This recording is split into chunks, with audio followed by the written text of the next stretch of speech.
Hello, Jim Tesh me se Emma Ní Fhíoruisce agus foiilte rih ceol carm cultúr le ní cheannain chunne seart na Gaeilge.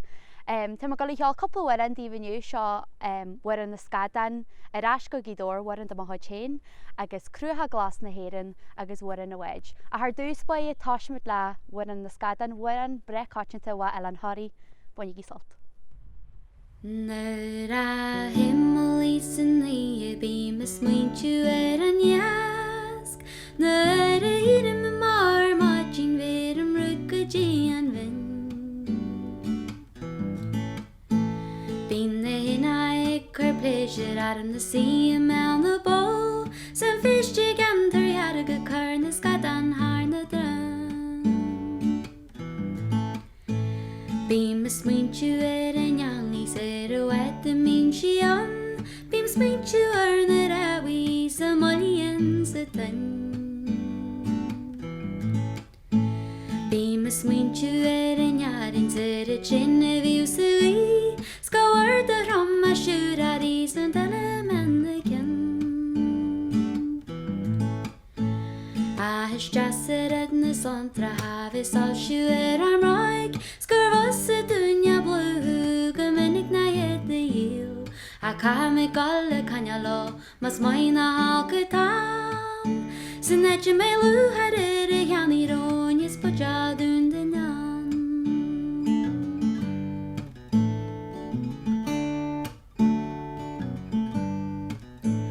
Nuair a hím cáis na tiniu bí me smaointiú ar an am a róma hins mo haraba go mí ar war na dom.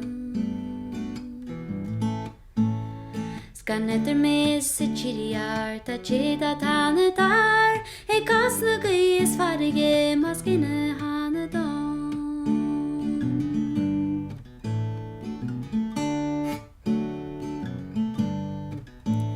A hynna se tema hís this ma giri lo broche chin Ní alma dulga brella beshel go sintir me sa hill. A ver matu dayana gloie mar her ma shama am ruggle ar na farige mas cinna hána man.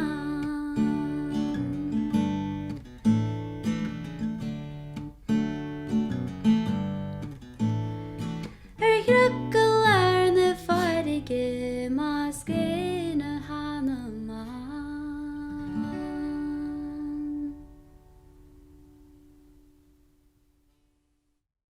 Is a scídóirma agus thoisiime ar a cheol na a bhí me níos óige, bhí me ar a gcónaí bula gitár na a bhí meid sa te agus bhí sé géisteart le rock, pop, agus bhí mo wathir géisteart le rudí bhí ar radio fásta so meascán marí de an rud a bhí gáil.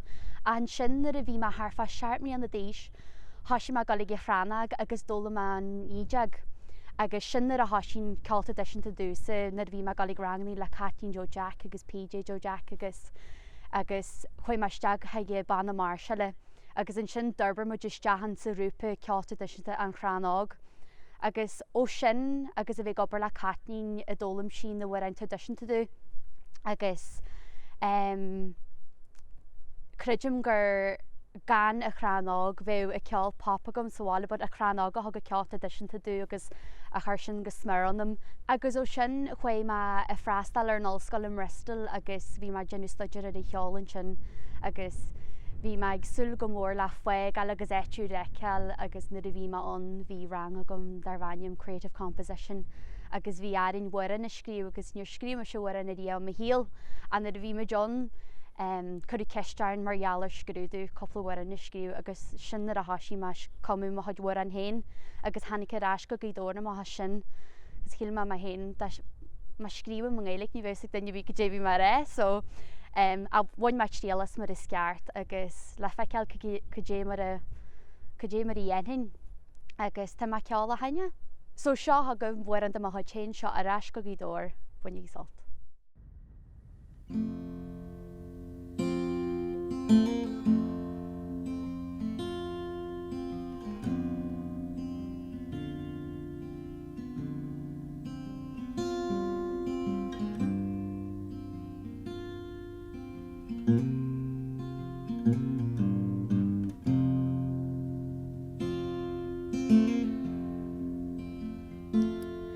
Ag taistal na bhaile dú smégar go maith an eiliart fan cheantar í dór. Bhí mé hiúil fá bliain stemig pellú ais chuig mo heilas mo chairde is mó. Chuig mé haar sele non. Bhí is inú ar an smégalón a go am si cuir marí as go dór bí me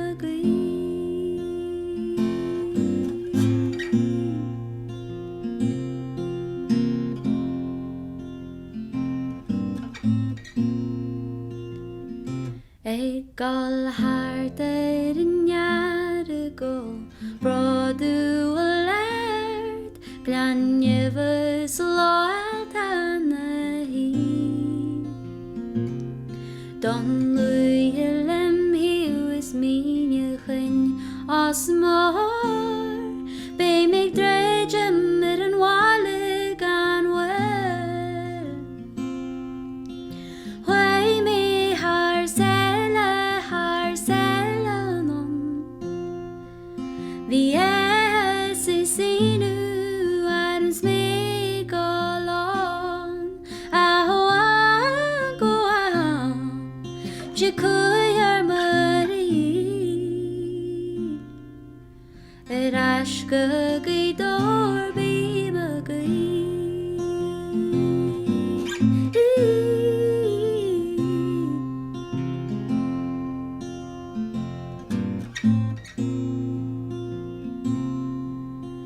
Chuig mé haar sele non. Bhí is inú ar an smégalón a go am si cuir marí as go dór bí me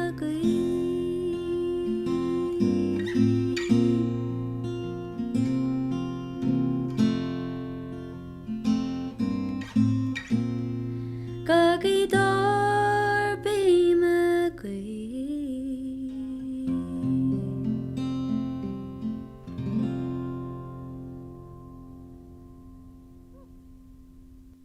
Na d cheol am in a wedge chuann se na bhí man níos áige gomne dú híos ar fré war a chluhaí na club wedí agus bheith ma hés mo chalceir a híos ar a fré agus bheith muidir le an tean hen gur pirates caran na mar a bhí arin agus smuoine mar sin na d ceol am war in a wedge so sin na fuirfach má war in a wedge so seo thugah war an sin.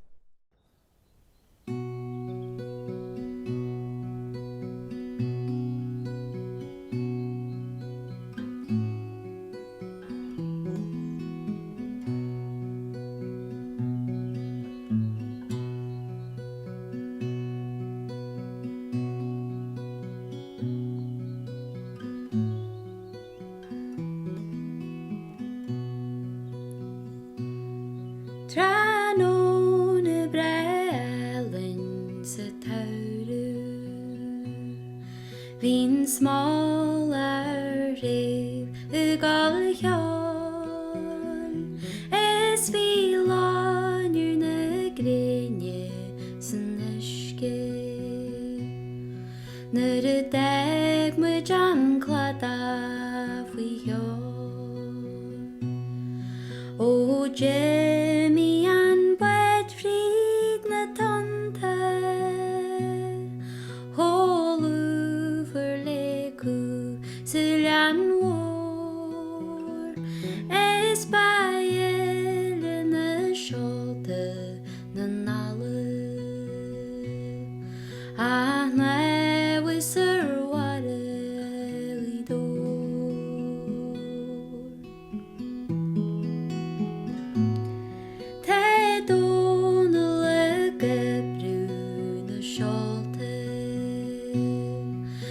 sé mo sin anseo is daim ni santílar na pwesti gailu go hiske anseo Teronde na liad an chwada Sten fwyl an morgal antau Is na even yenu div of westi Egal tras na namare suet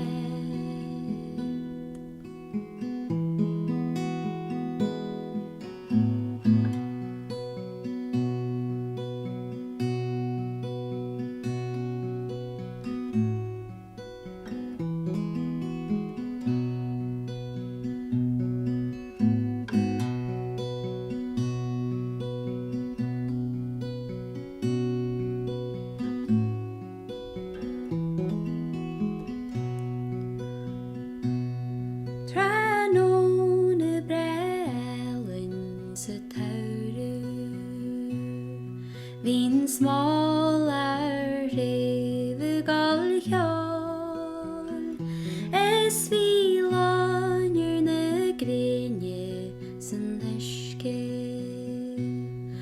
Nur y deg bwyd an clada fwy cheol O Jimmy an bwyd fryd na tonte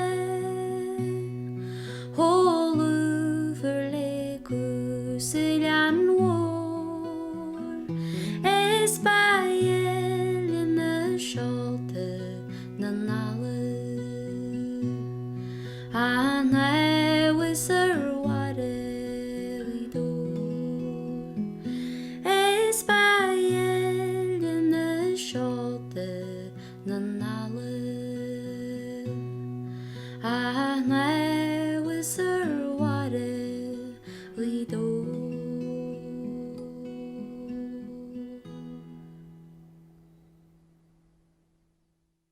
War an deireadh tá gal cheoldíh an áit na crutha glas na héireann seo war an adóla má bha catín Jo Jack agus bhreile mé cheola mar ranní agus tá chríostíon agus sílam gur war an den Sky tháinig an éileart a bhfuil agan seángaí dóir le na sléifte agus na treinaí sa an rud a bhfuil agan so seo agah crutha glas na héireann.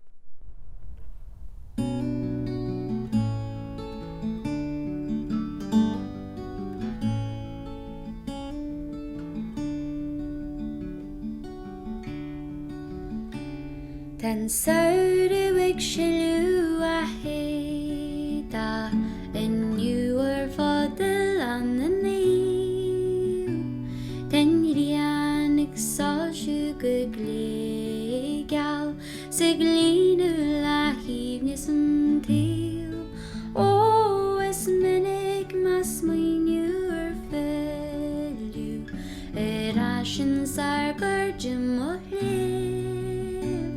Na súil cosánna a teisiad na gcónaí faoi ruath na héireann Crua glas na héireann Lonrú más cailte crew Ó chairid na menar Sinne faoi éadú ag peiliú thar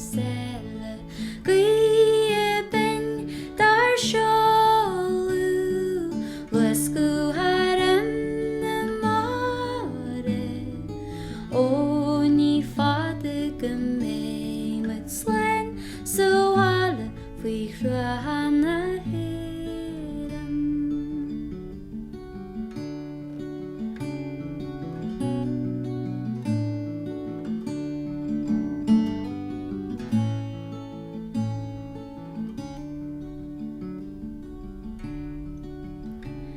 Is fada an lei ó deg muid ar málas ar muintir amrón Ag dreimlinn ar bógaí a líonú it's laur. O na come ma te mujig pelu. Gan pinin ar boki farir. Ten tlaintje go fallin ar grewe. Ik pelu ar chruhanna hiran. Crua glas na hiran.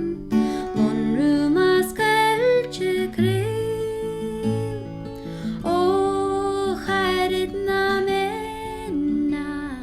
Shenje fyeru ik pelu har selle. Gye ben dar sheoladh. Luascu harem na mare. O ní fhíoruisce mut slen. So alle verruhanna hiran.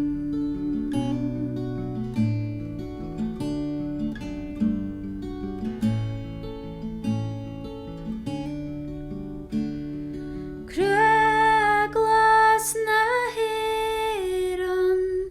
Lon rumas kelche krill. O charid na mennar. Shenje fyeru ik pelu har selle. Gye ben dar sheoladh. Luascu harem na mare. O ní fhíoruisce mut slen. So alle chruhanna hiran.